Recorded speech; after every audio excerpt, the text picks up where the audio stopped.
咱俩采访，你提礼貌，刚提作业，再提礼貌。好，小猫钓鱼，可爱。听起来好幼稚，这么幼稚。幼稚吗？对，国网竟然最幼稚的 CP， 什么时候不喜欢礼貌的？欢迎2位老师来做客我们节目，先和神迹亮了的观众朋友们打个招呼吧。Hello， 爱奇艺神迹亮了的朋友们，大家好，我是彭明浩，我是演员艾米。请2位用剧中角色的方式来为我们介绍一下你身边的这位搭档。谁先？我先。行，好，大家好，我是肖无一。我身旁的这一位呢，就是谢佳瑜。她看似是一个世家娇生惯养、万千宠爱于一身的一个女孩，但实则内心非常的坚定，有抱负，有理想，并且还有一点点的小野心。同时，她对生活非常的热爱和向往，不管是在肖无一的生活中的点点滴滴，包括肖无一在面对敌军的时刻，永远给肖无一最强大的力量，他是肖无一最坚强的后盾。同时也有很多非常古灵精怪的小点子，会在很多时候帮到肖无一。好啦，这就是我。妹妹有没有被夸得很开心？有，我 freestyle 的，但其实还有很多，我说不完今天。那我简短一点。对，好啦，这就是我谢佳瑜。旁边的这位呢是非常英勇善战，sorry， 旁边这位呢是非常英勇善战、杀伐果断，但是内里呢又很善良、很坚强，而且做好事不留名的小吴。哦，厉害！如果说身边的朋友问你们我们雀谷讲的是一个什么样的故事，你们会怎么为他们安利和介绍呢？我觉得它包含了很多，首先有朝堂的纷争，对，有关世家与寒门的一些争斗。除此之外呢，我觉得还有很多亲情的部分，因为每个人他的生长环境跟家庭都不一样。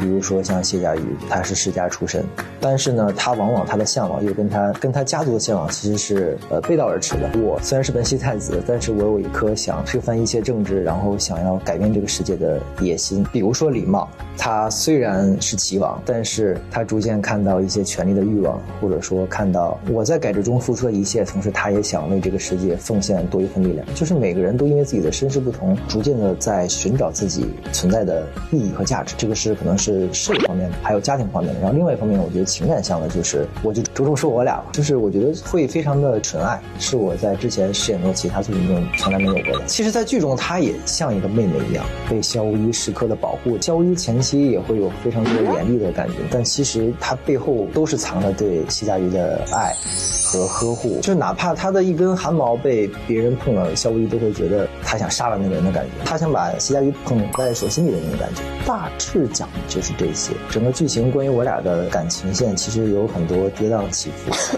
包括到了结尾其实也很有宿命感。如果要追雀谷的话，其实包含了非常多侧面，非常多大家可能喜欢的点。大妹妹呢？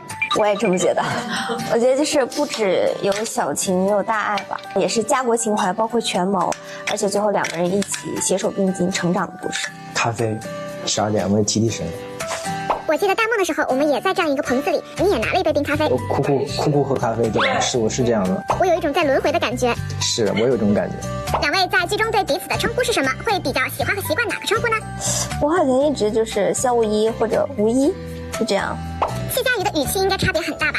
对，肖无一，然后后面可能就无一怎么，前后态度和情感的转变还是非常大的。是的，一些吧，一些。见他就很凶，前期经常就是很无语。那我呢，就是前期叫他谢佳瑜，对他有点像那种前期就是有一些担心他出事，会用一些严厉的方式去，所以经常就是谢佳瑜，我告诉你。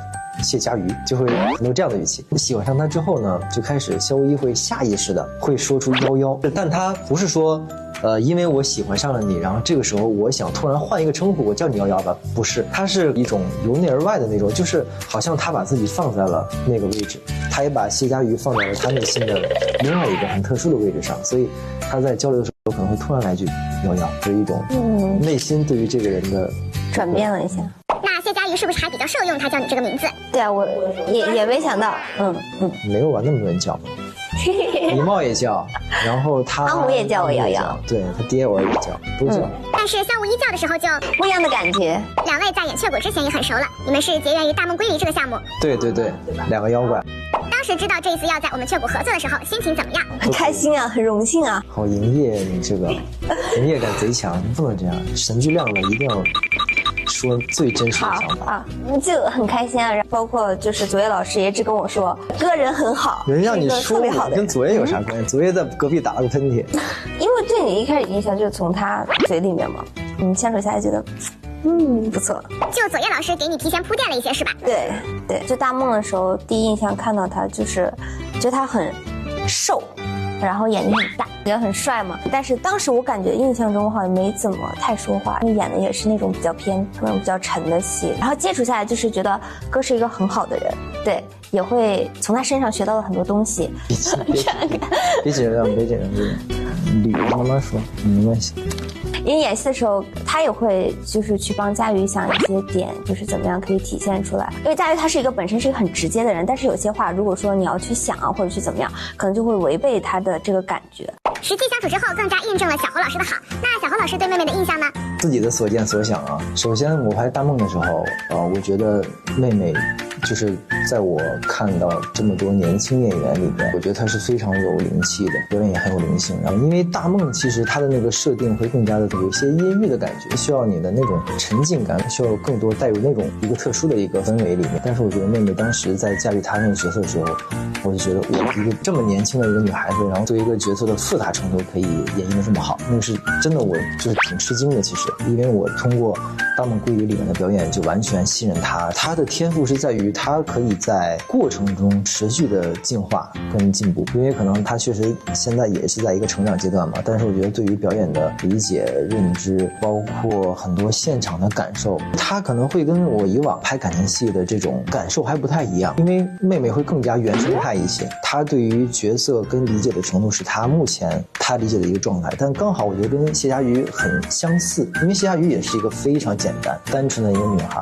她很多在戏中的很多话其实是没有经过太多大脑的深思熟虑的，就刚好符合她现在的这种对于戏的诠释，这是夸这个。妹妹身上有一种天然去雕琢的感觉。对对对，就是因为这个原生态的感觉是非常打动人的，所以她在戏中给予我的这种能量，跟拍对手戏的时候给我下意识的这种触动会更大，也算是这个戏给我带来的一些帮助。妹妹同时也在拍这个戏的过程中，逐渐能让自己的表演越来越精准，越来越打动人。妹妹今天被小侯老师夸的嘴角上扬了，真的啊！平时呢？平时在片场的时候呢？平时我也在说呀。会不会夸你？夸你多不多？会，夸。网友给你们两个人起了一个很好玩的 CP 名，叫肖猫钓鱼，你们知道这个名字吗？小猫钓鱼，可爱。听起来好幼稚，你这么幼稚？幼稚吗？对，国网竟然最幼稚的 CP 名，就很童趣。那挺好的，挺好的，我挺喜欢的。很灵动啊，很符合两个人的这种。但我没钓过他啊。肖一没钓过谢佳瑜，没钓过。无形中，肖一完全明基，因为他事业心又强，又因为我们其实过程中有一个，也是这个故事非常巧妙的一个设定吧，就是因为他的心不在我这儿，他一开始是喜欢李茂的，然后他俩又是青梅竹马，就这个情愫就非常的深厚。然后肖一又喜欢上他，然后但又不想打破他们之间的这个情愫，也因为李茂也是肖一最好的兄弟，所以有一个非常神奇的三角关系。而且李茂也有直接的向你表达过他对谢佳瑜的喜欢。那当然，这个全世界都知道，所以有这么一层关系在，就是肖一对他的喜欢，包括对他一些表达，其实都非常隐晦。你们觉得在剧里面谁的调力更足呢？调力就这种调，就是吸引人的能力。没有。不，一定不是我，一定是他，一定是你。为什么？你先说为什么还是我？你先说。为什么我觉得他调的成分更多呢？就是他的那种，就是很无形中的。她是一个少女，在剧中所有人都会认为她可能娇生惯养，但是呢，她偏偏要干一些特别费力不讨好的事儿，并且我已经有我的主意和目标了，但是她非要在这个过程中帮我，就是我没有想让她帮我，因为我怕把她牵扯进来，包括我也答应她的母亲，我不希望她受到任何伤害。然后每次参与呢，她都会刚好戳中肖一内心最深的那个点，就让肖一最痛的那个地方去抚慰肖一。比如说，她涉及了肖一的亲情，她想帮我挽回我与我母亲之间的关系。比如说，他看出肖一尽管嘴硬不让哥哥上场，但其实肖一比谁都渴望他哥哥能够成为军人，重新站在战场的那一刻。这一刻被夏雨捕捉到了，他用他的方式其实是在帮我能够让哥哥重新站起来。肖一每一个嘴硬的点都被他发现了，他用他的方式一步一步的在治愈肖一，包括也在治愈肖一身边的人。这个我觉得就是对肖一会形成一个无形的一个调。每次他帮了肖一，肖一会对他发飙，是发火，甚至骂他。那个骂我觉得他比较复杂，其实那个骂的潜台词就是你不要再对我这么好了，我会对你心动的。这是潜台词。但是呢，他又用很多比较伤人的方式去告诉他，其实这个还有另外一层意思，就是肖一骂他，其实在骂自己，就是你清醒一点，小薇，你不能爱他。我觉得是这2层意思。类似这样的戏份有非常多，因为他老是一步一步的吊肖一，这肖一怕自己沉进去，然后就反复的通过骂去让自己清醒，也希望能够让他能够远离自己。所以前期就是甜一下虐一下，甜一下虐一下。要说这种调的话，那我承认啊，确实是因为佳瑜本身是一个很好的人。我觉得那种调是就是佳瑜从小到大生活，可能阿母对他也很温柔，阿父也是那种很温柔，包括李茂都是，所以肖薇是那种很礼貌，提礼貌干啥呀？不是，就是大家对我采访你提礼貌，刚提作业再提礼貌。好，就是那种都是比较温柔的人，然后肖薇可能就很强势，所以他会在一下就是心脏就是经常会可能哐哐哐哐那种跳，会感觉就是不一样吧那种调吧。刚才小侯老师说香猫钓鱼这个 CP 名略同去了，那如果由你们2个来起名字的话，你们会起什么？哇哦，你说吧，我这方面没有什么天赋，起名的方面不太行。无语至极。吴是肖无一，然后因为我觉得我们俩前期就是比较偏这样的一个状态吧，后期就会比较可爱一点。无语，行，无鱼得水吧，我起的。行。这里面有一个先婚后爱的设定，2个人后面对彼此心动的契机和表现是什么？心动应该是一步一步慢慢的吧，他不会说可能一瞬间觉得这个人特别好，我就爱上他了。他可能从一开始他对这个人先产生好奇，为什么他明明做了这件事情，但是他不告诉别人，我可能慢慢想一步一步去帮助他，再等到后面发现他很善良，他会对别人做一些好事啊，再到后面就心疼他，一点慢慢。什么时候不喜欢礼貌的？想想啊，走马川洋，包括知道李茂已经对权力，好像他已经喜欢上当监国那种感觉了，他已经不是我印象中之前那个人。但其实佳瑜对李茂的那种感情更类似于不是爱，我觉得不是喜欢，对，更像是朋友，是吧？这是有本质区别的。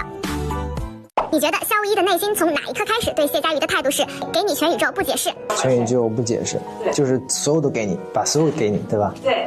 最重要的一场戏，其实是我觉得前期对于2人情感上的走马川洋那场戏之后，那个情节之后，肖一就彻底爱上了他。其实他会比我更滞后一些，就是在走马川洋之前，有很多就刚刚有讲到的，就是谢佳瑜对肖一的帮助，他接触了很多肖一的工作也好，家庭也好，很多事情，肖一看似很头疼，但其实一步一步的，他逐渐的已经习惯了谢佳瑜在他身边，然后也喜欢上了他。但是前期的这些可能还不足以让肖一真正爱上，直到走马川洋的时候，他为肖一系上那个红丝巾的时候，那一刻我觉得就是因为是个男孩吧，因为可能那个也是他第一次跟女生那么近距离的接触，包括他也希望在肖府可以保护这其他女士，所以其实他会跟他们时刻保持非常多的距离。第一次跟谢佳瑜那么近距离的接触，然后带一个丝巾，我觉得肖一其实他也是慕强的，肖一他喜欢强者，谢佳瑜可以一个女孩自告奋勇跑到战场来给我带这个丝巾去那里敲鼓，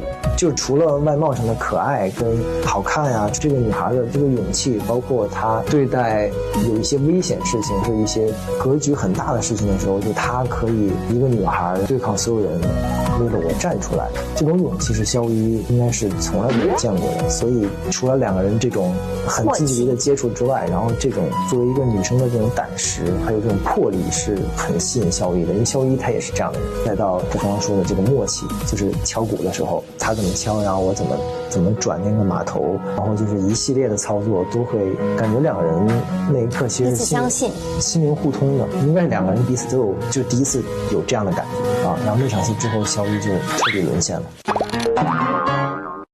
我们也特别想看你们现场还原一下这个名场面。好，带一个太逗了，哪那么逗啊？来吧， 3、2、1。